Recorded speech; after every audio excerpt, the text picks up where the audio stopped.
G'day, welcome back to the channel. Now, if you're a drone or model flyer in New Zealand, you got to watch this video. It's very, very important to the future of drone and model flying in this country. And if you're from outside New Zealand, if you're in Canada or Australia, the USA, where most of my subscribers live, you need to watch it too, because if you plan to come to New Zealand, what I'm going to talk about will affect you if you bring your drones or if you want to fly model aircraft here. So what's happened is that like all the regulators around the world, the regulators in New Zealand, well, actually the politicians, I think it's been driven by politicians. They've decided drones are way too dangerous, Got to do something about these drones before they bring down an airliner. It's only a matter of time. So they, like everybody else, are reviewing their drone regulations. Now, remember, no one's ever been killed as a result of the recreational use of multi-rotor drones, and RC model flying is proven to be one of the safest hobbies in the world ever, but still we must regulate it because we must be seen to be doing something, because it's only a matter of time. Right, now, fortunately the Ministry of Transport, let me just scroll this up here. I should have been more prepared, but that's what happens. The Ministry of Transport have included me on a list of people they're consulting in respect to the changes to the rules. Big thumbs up to them for that, because it's important. I mean, there are representatives from airlines, representatives from pilots' unions, representatives from the traditional hobby. We're talking about the model flying hobby in New Zealand. Now, Model Flying New Zealand is being consulted, which is excellent, but there are a lot of people out there who are not members of any official organisation, who otherwise have no representation. Well, that's where I come in. I'm going to be sort of putting the case on behalf of all the non-affiliated drone operators or drone flyers in New Zealand, and also those who fly model aircraft without being a member of a club or organisation, because it's very important. There are a lot of people now with cheap stuff coming out of China. A lot of people have just bought models and they're enjoying the hobby flying at the local park. They don't see the need to belong to an organisation, although there are many benefits in doing so, and you should really look at that, because you get insurance and all sorts of other things that may turn out to be very valuable to you. Anyway, the Ministry of Transport has sent me a letter titled Drone Safety and Regulation Engagement with Key Stakeholders. So you guys are key stakeholders, and they're engaging with you through me. And I'll just read from the letter here. It says the Ministry of Transport and the Civil Aviation Authority are reviewing New Zealand's drone regulatory settings.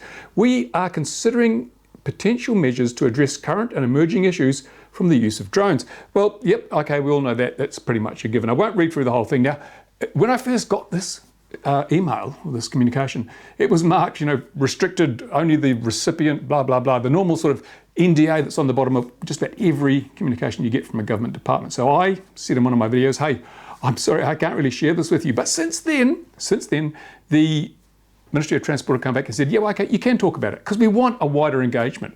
The reason that they didn't share it initially was they didn't want every man and his dog writing to the Ministry of Transport, but you can talk to me and I will tell them on your behalf. So yeah, let's go through some of the points. Now, they've said we have identified a range of possible regulatory options, as well as considering what we can do outside regulation. And these include, now let me read them out to you. Number one, changing who and what the rules apply to. So that's the scope of the regulation. Number two, relaxing Part 101 requirements. Now, Part 101 is the existing framework of rules under which recreational flyers, or most recreational flyers, operate their model aircraft or their drones. So they're looking, they can relax some of that. That is a really important thing. It shows this isn't just a one-way street. They are prepared to look at loosening the ties where it's obvious that they've overstepped the mark. Remember, they reviewed the regulations several years ago, and I think they took a cautious approach, and they introduced some measures which really are unnecessary and are really not achieving anything. And those will include considering alternatives to the consent provision, relaxing spotter/observer requirements, and reviewing the distance that drones can fly from aerodromes. And this is all good stuff. This is all good stuff, because I've argued before that why is it that a pilot can fly a Robinson R-22 helicopter, they can fly a Cessna 172, they can fly a Boeing 747 over your backyard without your permission. But you can't fly a drone over an empty grassy paddock in the middle of nowhere without the permission of the property owner. Yeah, and we see news reports where manned aircraft have had trouble and crashed into suburban areas, into built-up areas, into car parks, and people have died. Yet that's quite legal to fly over those high-risk areas, but we can't fly a tiny little drone over an empty paddock in the middle of nowhere. So that was where I think they missed the ball with regulations. So I'll be pushing for that change.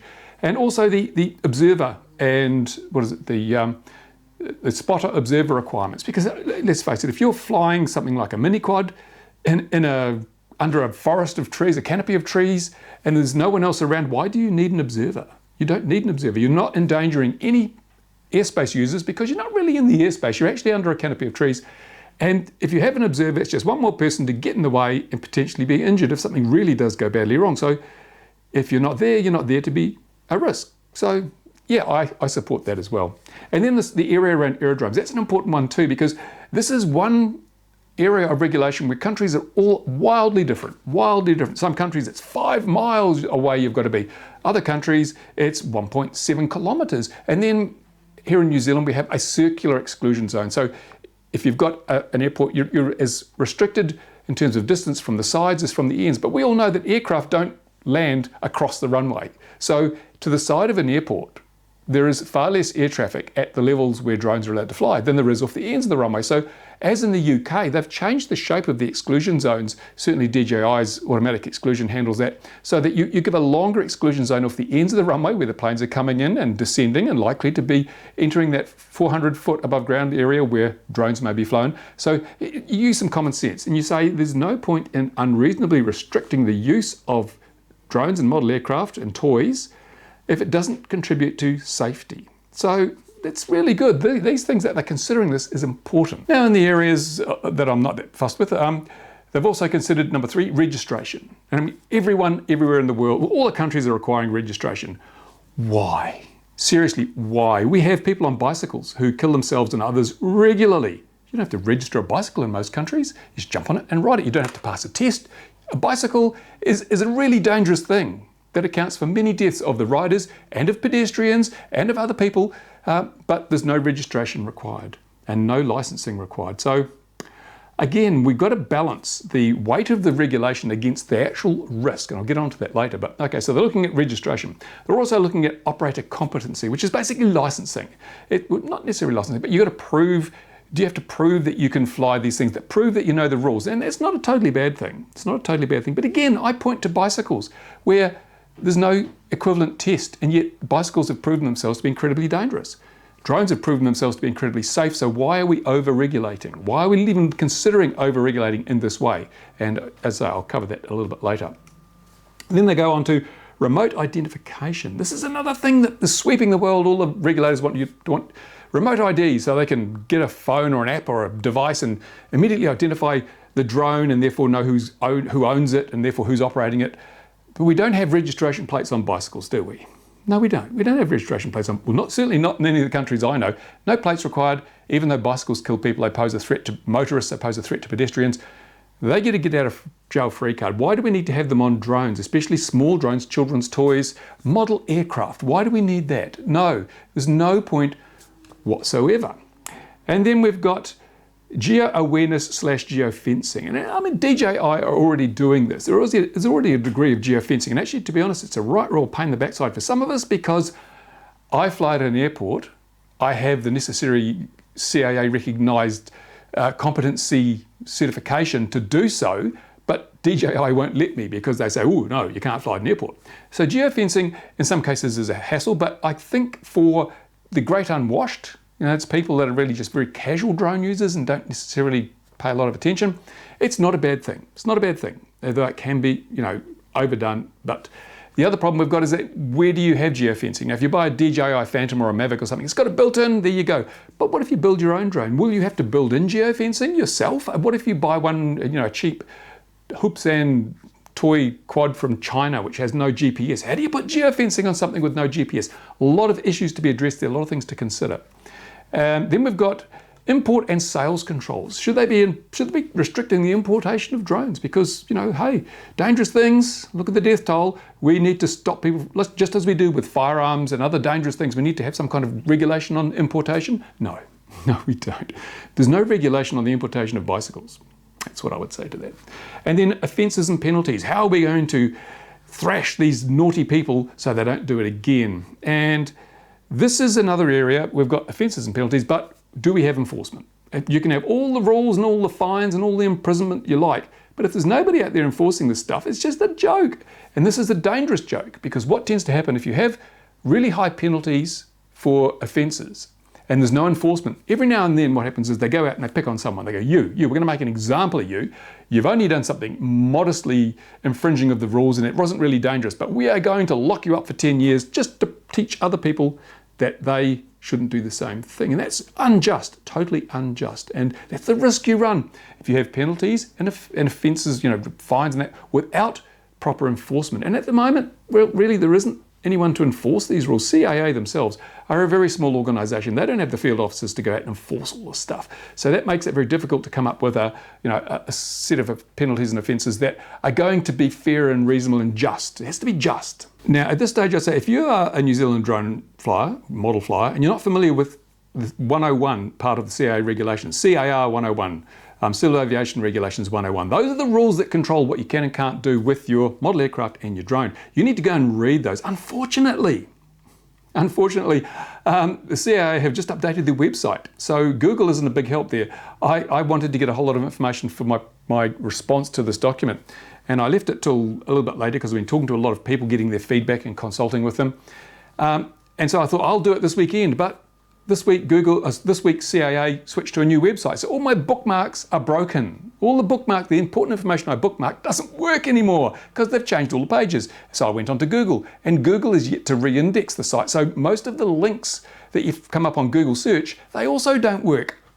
So I may have to ask for a bit of extension in terms of time to submit, because it's supposed to be in by Monday the 30th of September, but they said if you need more time, tell us. So I will ask probably for more time so that I can get all my facts together. Yeah, I left it late, but I wanted to get the consultation in first to save myself work. No point in going through something if people say, no, that's a waste of time, don't bother with it. So after extensive consultation, I know what I think I should be presenting, but I need the information to back up the figures, the numbers, the documents from CIA to justify our position on this. And they're missing in action because of the website. Never mind, that's just bad timing, bad luck, serendipity.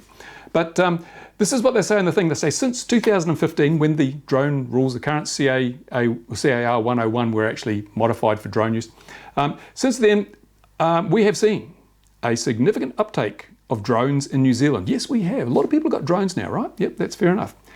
A rapid development of drone technology, meaning they can do more, i.e. longer operating ranges at a cheaper price. Yeah, that's true as well. Drone technology has leaps and bounds ahead of what it was 4 years ago. So this is very true. And we've seen an increase in complaints to the CIA and incursions into controlled airspace. Airways, New Zealand's air traffic service provider, reports that on average there are 2 drone incursions into controlled airspace every week.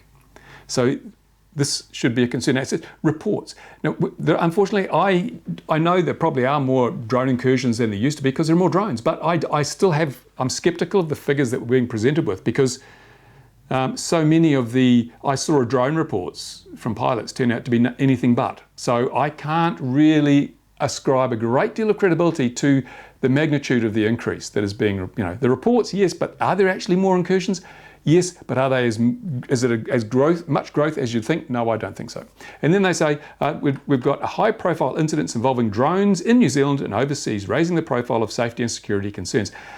Yeah, we have, but high profile, why? Because the media is beating up drones and drone users and model flyers. It's a media beat up. If it was as bad, if we're having all these incursions and all these high profile incidents, show me the damage. Show me the dents in aircraft. Show me the bodies. They can't show us this stuff because this is reports, allegations. There's no substance. Gatwick, high incident. It was a high profile thing where drones caused the airport to be closed for 30 years. No.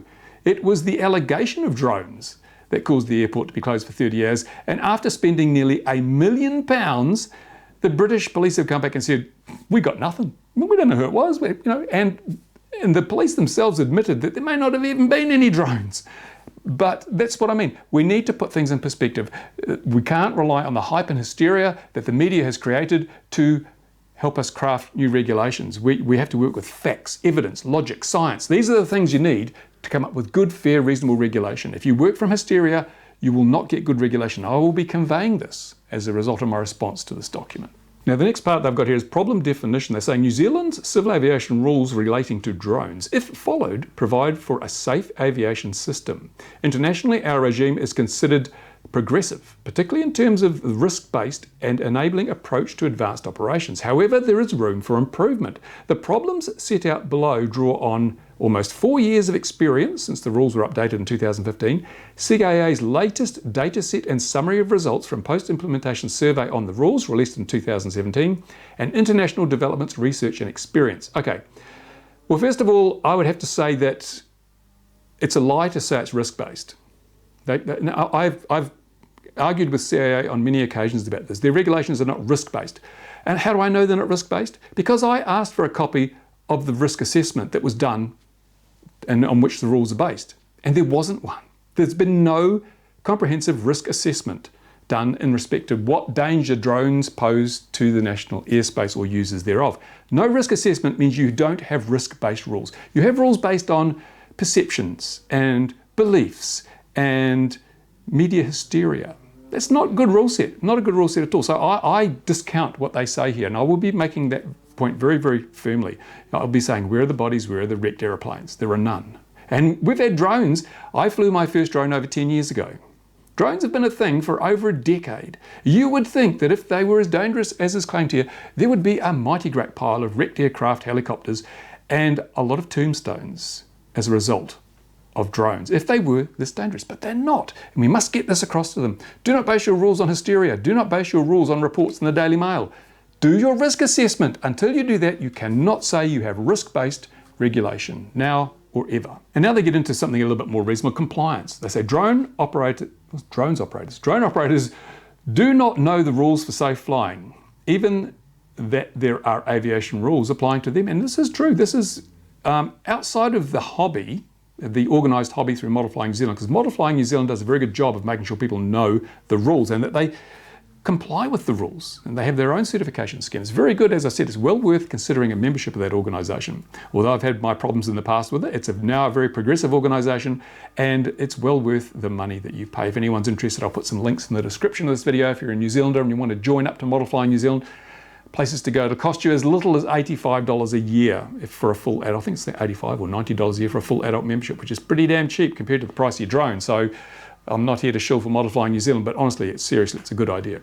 Now, as I say, they're saying here that compliance is an issue, and yes, it is. I've seen idiots flying drones. Yep, I've seen some of them are probably watching this video, and they know who they are. I've seen people flying drones who just don't have a clue.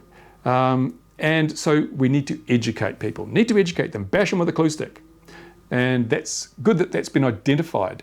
And many drone operators consider the Part 101 rules too difficult to understand. Yes, they do. It's because they are, and I have a solution to this. I've already published my solution to the drone regulatory problem, and I will do it again near the end of this video. Really, a drone regulation can be so simple. It can be so simple. Forget all this clause and subclause and part and subpart. No. I'll tell you the secret to good, effective drone regulation that will include high levels of compliance. But I will tell CAA and the Ministry of Transport as well, but I think you guys already know what I'm talking about. Now, enforcement. Effective enforcement can be a powerful deterrent for unsafe or illegal behaviour. Well, that's a given, isn't it? However, authorities are often constrained in their ability to take appropriate action because the nature of drones means it can be hard to identify operators. The absence of clear enforcement is often seen as compromising the effectiveness of the rules and eroding social licence. Well, yeah, that's true, because as I said before, you can have all the rules you like, but if you don't enforce them, they're worthless, and worse than worthless. So enforcement is an important issue, but it has to be treated very carefully. You can't just say to PC Plod, if you see someone with a drone, lock them up. Because that's happening in some parts of the world. In the USA, I've seen reports where the police have just rolled up and said, oh, drone, take him away, because they don't understand the rules. I mean, remember, police probably have average IQ. They represent the cross-section of the public, and the public has an average IQ. So if the average drone flyer, who also has an average IQ, can't understand the regulations, what chance does the policeman have? So again, simpler regulation is the secret, much easier to enforce. And then proportionality, which is the big thing that I've just spoken to. People are more likely to comply with rules if they consider them to be fair and make sense. Some parts of 101 are seen as unjustified, disproportionate to the goal of maintaining safety and or inhibiting the legitimate use of drones and growth of the sector. Yes, absolutely. If you want compliance, you have to convince the people you are trying to control that the rules are there for a reason, they can see the reason, and that they're justified. If you go off like this property permission thing I spoke about earlier, if you're saying you can't fly over this empty paddock in the middle of nowhere, and I ask CAA, why? What is the risk? You say it's all risk-based. What is the risk of me flying a little toy drone over an empty grassy paddock in the middle of nowhere? And they were hard-pressed to come back with an answer, which means how can anyone have respect for a regulation that is so obviously plucked out of your ass? Seriously, there's no safety justification for that. Eventually they came back and said it's because there may be risks associated with flying over that piece of land that you're unaware of. And my response is, well, the only person at risk is myself and my little toy drone. Surely I should be allowed to accept that risk and carry on. There you go. And it's still a damn sight safer than flying a manned aircraft over the same piece of land, which you let people do with impunity. So, but again, we need to make sure that this proportionality exists, and I will be conveying that very strongly to the Ministry of Transport. Then they have a heading called System Sustainability, where drone technology and uses are developing whether we like it or not. I think some people don't like it, especially pilots. Unionised pilots don't like it at all. Anyway, traditional airspace management systems are not adequate to manage the increase in the number and complexity of drones entering the aviation system. If we do not lay the groundwork for future development, we risk falling behind international safety standards and creating barriers to innovation. This is, at what pace is this technology growing? I think, again, hype. There's a lot of hype. Okay, just take a moment, pause this video, go to your window, look out, look up at the sky. Do you see any drones? And if you can't get a good view of the sky, go outside and stand in your backyard. Look up at the sky. Do you see any drones? I would guarantee you don't, because drones are not a thing yet. We're talking about, we have the stories of drone deliveries are going to take the world. No, they're not. Absolutely not. When you carefully analyze the economics and the practicality of delivering something by drone, it is terrible, absolutely terrible. And with autonomous vehicles coming along, we're going to have much better alternatives than drones for delivering products. The skies will not be filled with drones. And as I say, in a moment or two, I'm going to tell you how we can completely avoid the need for all these unmanned traffic management systems, all the stuff that they're hinting at in this document. We completely avoid the need for it. But having just told us that things were growing and so forth, they say, we do not have accurate data on the number of drones operating or trends, which is important to inform policy development, planning and decision making. It's good that they've confessed that. Also, drone operators are not currently paying to support the management of the aviation safety system from which they are benefiting and in which they are creating risks. Well, that's bullshit.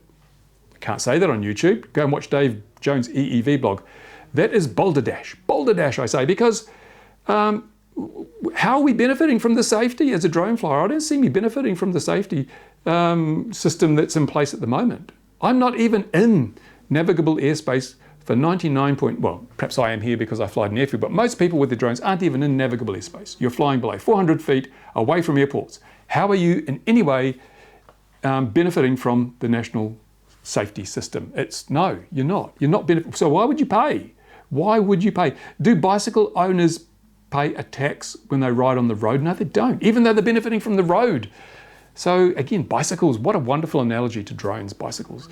I dare say cyclists are going to really be angry at me if the government says, hey, we overlook bikes, let's tax them, let's license them, let's register them. But never mind, that's another thing. So no, I'm not keen on imposing a tax on drone flyers to support a system that they don't need.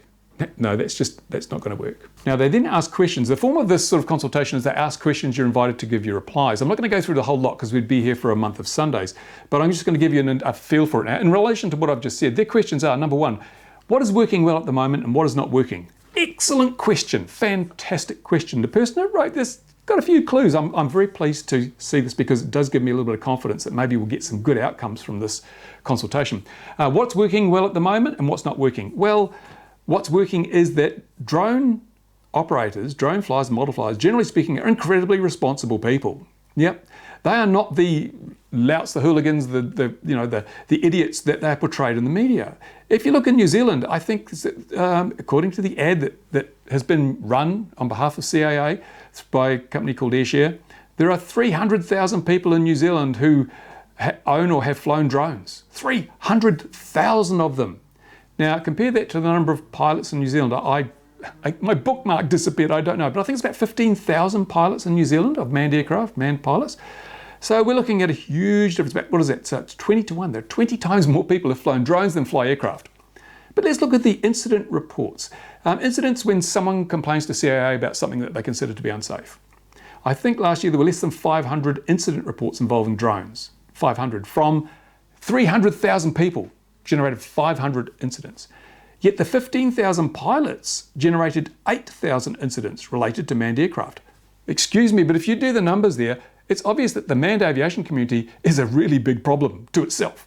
The drone community is really well behaved and generally not a problem to anybody. Yeah, there are a few little incidents, but 500 drone-related incidents versus 8,000 incidents involving full-size aircraft. I think you can see where the problem is, and it's not the drone operators, it's not the drone flyers. Again, you only have to look at the fatalities. How many people die every year in manned aviation incidents? How many people have died anywhere, anytime in the entire history of the world as a result of recreational multi-rotor drone use? You can see now where the problems lie. CAA needs to focus on that. So what is working, what's not working is manned aviation regulation. What is working is the responsibility that drone flyers and model flyers are taking for their own actions. It's working really well, really well. As I say, never been a fatality, never. That'll change one day, but even then it's going to be, compare the numbers, huge difference. The second question they ask is, have we got the problem definition right? Well, I would say no, because you don't have a risk assessment. A risk assessment defines the nature, the scope and the scale of the problem. If you don't have a risk assessment, you don't have a clue. And you admit yourself you don't have figures, you don't have numbers. Well, I'm sorry, but you can't come up with reasonable regulation without the figures, without the numbers. You know, it's an example I quite often cite is, we're making all these rules, regulations and so forth, and we want registration and controls and electronic transponders and things for drones, yet you are more likely to be badly injured as a result of a meteor exploding over your head than you are as a result of someone flying a drone. Now you might think, well, that's pretty, meteors exploding over your head, yeah. Chelyabinsk in Russia, about 10 years or so ago, hundreds of people were hospitalized when a meteor exploded in the skies over that area. About 100 years earlier, one did the same thing in Tunguska and flattened forest for miles. Meteors regularly explode in the air above the Earth, in the atmosphere above the Earth, and cause massive destruction and injuries. Drones, no, they don't. So you don't have the definition right because you don't understand the scope of the problem. Drone problem, this big. Meteor problem, this big. And, oh, we can't do anything about meteors. Well, you can do the near-Earth, what is it, the near-Earth object thing. That NASA have got, I think, a tiny budget to look for these meteors before they come in, so they can hopefully warn people. But more money, I would guarantee more money has been spent on trying to regulate drones around the world than is being spent in identifying potentially dangerous pieces of rock that are going to blow up over a city and kill people. So, yeah, we need to get the scale, the proportion in place. Manned aviation deaths and incidents, drone incidents, drone deaths. So no, you haven't got the problem definition right at all. None of the regulators have. They're all working as a result of reading the Daily Mail. The Daily Mail says, oh, it's only a matter of time. It's only a matter of time. No, I'm sorry, but no, this really have to hammer that home. I'm going to hammer that home. No, your problem definition is totally wrong. And then what are we missing? Well, that risk assessment for a start, that risk assessment. And you're also missing the appreciation of just how well-behaved drone flyers are and of how little risk they pose to themselves, other people, or other users of the national airspace. Yeah, there's always one or two idiots, but there's always one or two idiots in manned aircraft too. You'll never get around the idiot problem. You can make as many rules as you like. You can ban drone flying, and you will still find someone will find a way to get a drone and fly it illegally and hurt somebody.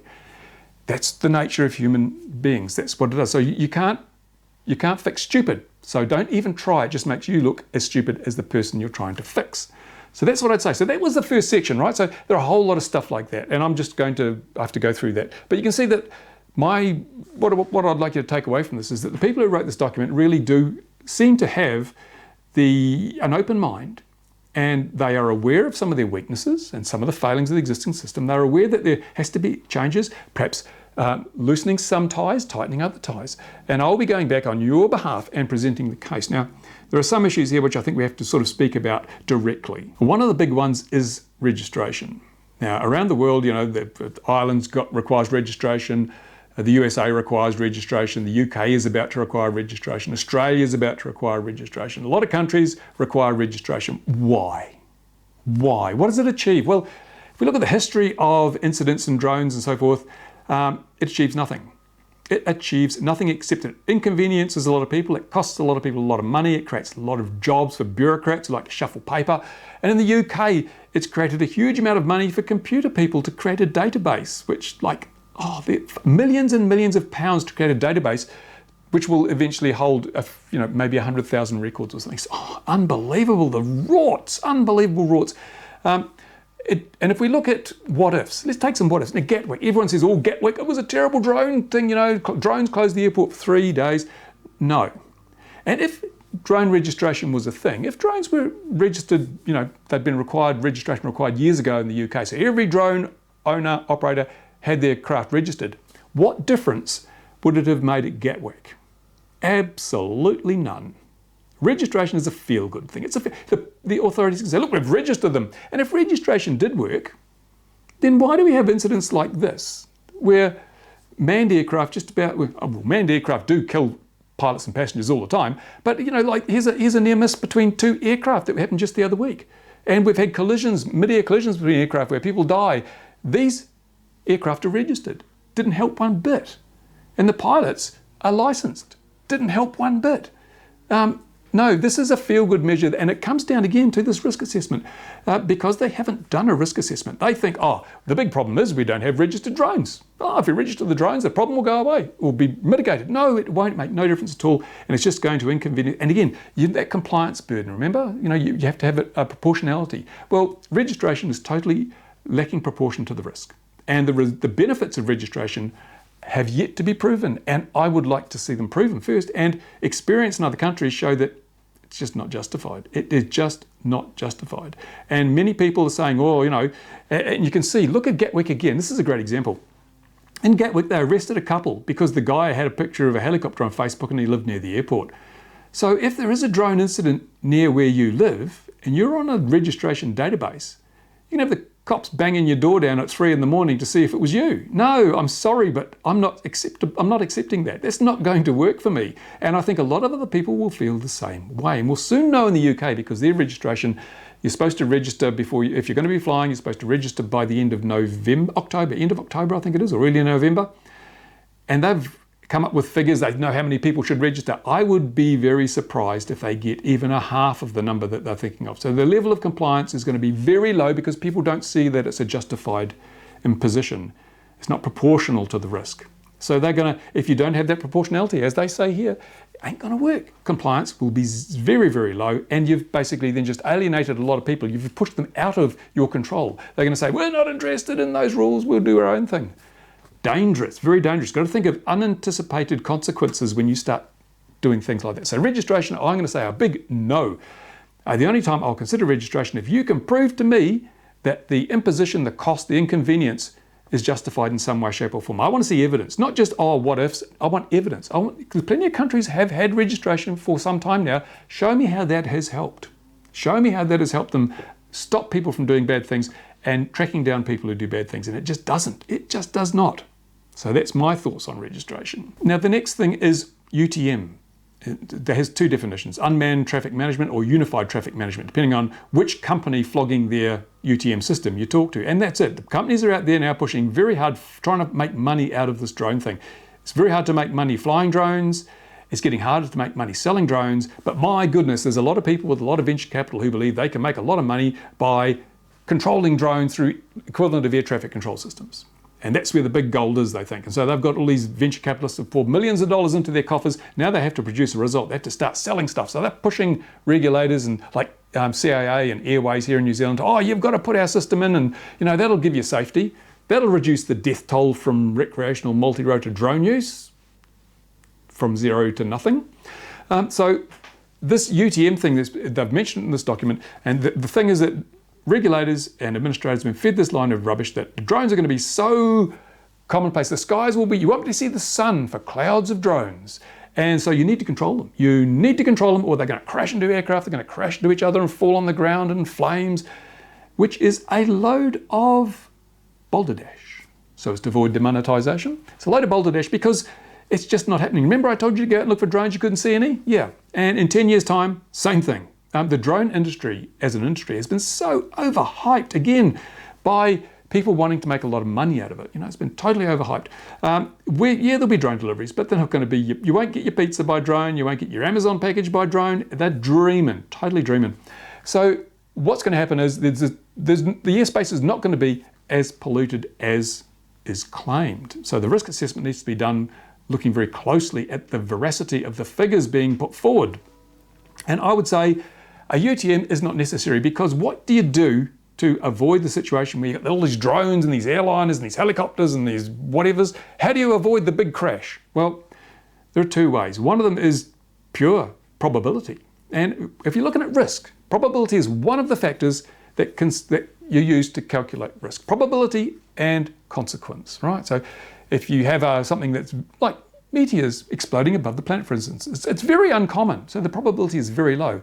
But the consequence could be extremely high. If a meteor plunged into Manhattan Island, the consequence would be unthinkable. But fortunately, the probability is very low. So we consider it to be a low risk. Because if you take a big number and you multiply it by a very, very small number, you get a very small number. And even if the consequence is big, if the probability is very, very small, then the risk is small. It's simple, it's mathematics, it's arithmetic actually. Even a 6-year-old could work this out. So we have a situation where we have all these things moving around the airspace. Now, we've seen, in fact, the George Mason University did a study. They crunched the numbers based on bird strike data. Remember, birds cause over $400 million a year worth of damage to aircraft when they hit them. And it's quite regular for bird strikes to take out engines and put holes in wings and collapse nose cones and things. We've all seen the pictures. And most of the time, pilots said it was a drone until they pull the feathers out. But we've seen that the George Mason University did the study. They crunched the numbers based on probability and so forth. And they said, yes, there is a risk. There is a risk of drone colliding with an aircraft causing an injury or death. It's only a matter of time, they said. And they crunched the numbers. And at the current rates of use for aircraft and unmanned aircraft, that matter of time is one such incident every, wait for it, 400 years of operation. Every 400 years, right? So yeah, it's only a matter of time, but seriously, in that 400 years, based on historical evidence, there will have been 4 more meteor explosions above populated areas, causing goodness knows how many injuries and probably deaths. So really, which is the bigger problem? Now, I would say to governments, if you really want to save people's lives, mandate that all windows in every dwelling must be made of laminated glass or toughened glass, not just regular glass, because that will save people from the injuries when the meteors explode over their heads and blow their windows out. That's going to save more lives than a lot of the stuff you're looking at with drones here. Drones just aren't really a problem. We don't have the risk assessment that proves they're a problem, so they're not a problem. So yeah, the UTM thing, if you want to let all these things coexist happily, let me tell you of my 2 drone rules. And I've done a video on this. I've already done a video on this. I was thinking ahead when I did that video. What we're trying to achieve with all these regulations is to avoid the situation where you have an aircraft with people in it and an aircraft without people in it using the same piece of airspace at exactly the same moment in time. It's called a mid-air collision. How do you do that? Well, you make sure they just don't get near each other, right? So there's 2 ways. You have to have 2 rules to do that. First of all, you have an exclusion zone around airports. Can't fly too close to an airport. Why is that? Well, because the other rule is you can't fly above 400 feet above the ground. If you've got a drone or a model aircraft, 400 feet above ground, that's your limit, except unless you get special permission to do otherwise. That's your legal limit. That's the case at the moment in most countries now. You're limited to 400 feet. I think in the UK, there's special dispensation for fixed wing model flyers who are members of BMFA and things like that. They can go to 1,000 or something. But in most countries, 400 feet, your limit. And why is it 400 feet? Well, because most countries also have rules that say manned aircraft cannot descend below 500 feet unless they are taking off or landing or operating in a designated low-flying area or doing some kind of operation that requires low flight, like agricultural flying, spraying and crop dusting, that sort of thing, right? So if we keep these rules in place, then we have manned aircraft up here, drones and models down here, 100 feet of vertical separation. You don't need a UTM. You don't need a UTM. You don't need any kind of air traffic management system to control the drones. If they stay down there, they're out of the way. It's like if we don't have a complicated traffic management system to keep pedestrians off the motorway. We don't have systems that enable pedestrians to weave through the lanes of peak hour traffic. No, we just say keep off the motorway. Don't go on the motorway. And we say to car drivers, don't drive on the sidewalk. It's too dangerous. So you do the same with the airspace. Down here's your sidewalk where your drones fly, and up here is your motorway, your freeway, where the manned aircraft fly. It's not rocket science. It's in fact, that's the way things have been for many, many years, and it's proven totally reliable. There have been no collisions, apart from a few tiny reports, and there's been no collisions that have caused injury or death, right? So it's that simple. It really is. Don't go being suckered in by these companies trying to sell you millions and millions of dollars worth of UTM when you don't need it. Yeah, once things move on, maybe in 15 years' time, when we have bigger drones carrying bigger payloads, in fact, what will happen is manned aircraft will be robotized. You will have automated like a Cessna 172 with a pilot in it that's actually a electronic control system. You'll have 747s that are automated, just like we have self-driving cars. There'll be self-flying planes. They won't be drones as we know them now. They'll be large craft, because to get things economic, you have to have fairly large craft. You can put a lot more in a 747 than you can in a Phantom 4. So you build a 747, you get the economies of scale, you put an automated flight control system in it, away you go. So that's the way things are going. I think the problem is that the people making rules and regulations are being bullied from many sides. On one side, we have the pilots, the airline pilots union, saying, oh, I gotta get rid of these damn drones, they'll kill people. No, they'll take your jobs. Already, I mean, I had an A320 pilot in here from China a couple of years ago, and he said that basically they're just there to dust the cockpit. Most of the flying is done by the onboard systems. It's pretty much all automated. He says, I'm really looking forward to actually getting out of the A320 and doing some flying. And that's the situation. Already we have Teslas for airliners. They self-drive from the point of takeoff to the point of landing. You don't need pilots. In fact, there's an old saying that says Airbus are putting dogs in the cockpit, and the dog is to stop people touching the controls. No, what is it? The pilot's there to feed the dog, and the dog's there to stop the pilot from touching the controls. And that's pretty much the way things are headed. So, yeah, once we get to that level, you reevaluate the situation. You have a fluid risk assessment. You keep reviewing your risk assessment. And when the risk starts to become an issue, then you deal with it. But even then, people flying Phantom 4s, people flying Mavics, people flying model airplanes, they are not going to be a part of the risk profile. They are not the risk. It is the commercial drones, the ones operated by large carriers like DHL will probably have, instead of transport craft they have now, and FedEx, they have airplanes they fly from point to point with pilots. They will have automated aircraft that do this. And in theory, they are drones, but they're not the drones we know. So, yes, I think UTM, complete waste of time, complete waste of money. Just give us the stratified airspace. Give us the model flyers, the drone flyers, the 400 and below. And as I said, exclusion zones around airports, because although aircraft are supposed to be above 500 feet all the time, they have to come down to land. So you have an exclusion around an airport. So when they are going to come down below 500 feet quite legally, because they have to land or take off, then you don't let drones and model aircraft in that area without special permission. So then there's still that exclusion. They're never going to occupy the same piece of airspace at the same time, providing everyone follows the rules. And if you want people to follow the rules have to be fair, equitable, and proportional, as has been stated by the Ministry of Transport. So that's how you get your proportionality. You make sure that it is like that. And then this also deals with the issue of these, they said the rules are too complex. People can't remember the rules, they can't understand. Well, 2 rules are pretty easy to remember. Don't fly above 400 feet and don't fly within whatever distance you decide of an airport. And then if the manned aviation community are also following the rules, there will never be any chance of a collision. And just before someone says, but what about those agricultural operations and helicopters and things like that? Well, yeah, okay. I would say that one of the things that the Ministry of Transport and CAA need to appreciate is that the airspace use is changing somewhat. Previously, that sub 400 area, you were excluded from that in a manned aircraft, but it was pretty safe if you went down there. Unless you had a tree or something, you're pretty safe, or a power pylon or something like that. But that's changed now. They have to appreciate that the risk profile of the 0 to 400 foot airspace has changed, because there will be people flying drones.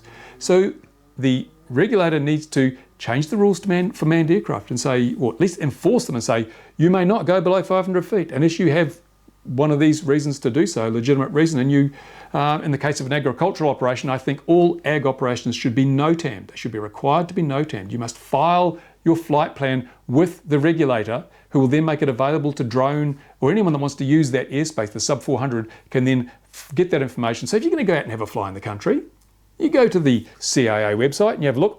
Oh, we won't fly there because, or you get your app, because a lot of apps now, there's a agricultural operation planned in this area. We won't fly there because we know that there could be aircraft below 500 feet, right? Simple as.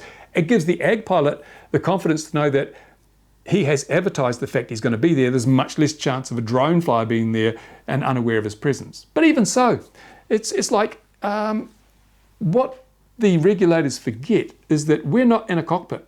We're not in a cockpit with a noisy engine screaming away and lots of distractions, instruments and radio and stuff like that. We're not there. We're standing in the middle of nowhere and we're looking at the sky at a drone, or we've got FPV goggles on and we're in the peace and quiet of the green countryside. We have excellent situational awareness. What's situational awareness? I did a video on that. I'll put a link to it in the description. It just means being aware of what's going on around you. And one of the misconceptions that regulators have is that when you're flying FPV, you don't have situational awareness. You've only got this tiny little camera, you can't see anything coming from behind, blah, blah, blah. Which is untrue, because see these things on the side of my head? They're called ears. And when I'm at the airfield, I can hear an aircraft coming from 2 miles away. Long before I can see it, I'll often hear them call on the radio saying that they're 3 miles out. A few seconds later, I'll hear the engine, and then maybe half a minute later, I'll be able to see a little speck in the sky. That's how it works. Ears are a critical part of developing situational awareness. Pilots in manned aircraft do not have the benefit of hearing. You've got earmuffs on for your radio, you've got the noisy engine, you've got airflow over the wings. It's a really noisy place in an airplane. You can't hear another airplane. That's why we have situations where mid-air collisions occur between manned aircraft. 2 aircraft flying along, one comes down on the top. They are just meters apart, but they don't know they're there because they can't hear the other airplane. When we're flying models and drones, we can hear aircraft coming from a long way away. So even if we are flying in the country in the middle of nowhere and there's an ag operation, we'll know about it. We'll know about it because we'll hear the damn thing. Aircraft, especially ag aircraft, are not quiet. They're very noisy. Helicopters as well. So the risks associated with ag operations are very, very, very small. But still, I think pilots, ag operators should be required to file a NOTAM, so that at least they're advertising the fact they're there. And then everything's done. Everything's done. There's no, they're making this problem too complicated. It's so simple. Just planes up here, drones and models down here, 100 feet of vertical separation, big exclusion zone around an airport.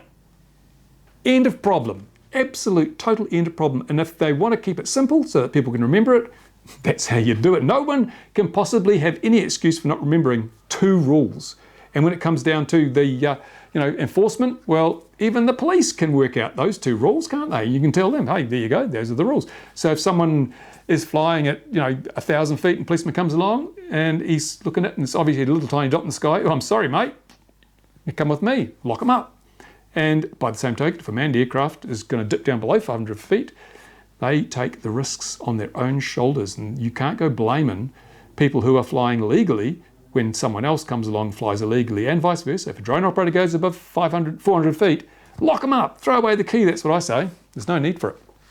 So that's it, just to give you a background. So that's where we're at. I'm going to be working on this all weekend, but I want your feedback still. Put it in the comment section if there's anything I've said you don't agree with, or if there's anything that you think I should add to what I've said. And there are other elements to this whole thing. For example, that spotter thing, as I've said, we want to remove the need. In fact, it should be at the pilot's discretion. But even so, we just don't need too much regulation. One of the things that the CA, they don't want you flying too far away, and I can understand that. If you go beyond visual line of sight, you lose the ability to hear aircraft near your model, and that's a really critical thing. So visual line of sight is an important one. If you're flying within visual line of sight, then all's good. So maybe you need to add simple stuff, which are not so much rules, but guidelines. Do not fly further than you can see the model. And if you're flying FPV, you must make a decision as to whether a spotter is required. So if you're flying under trees or you're flying in a shielded operation, you don't need a spotter. But if you're flying at 399 feet,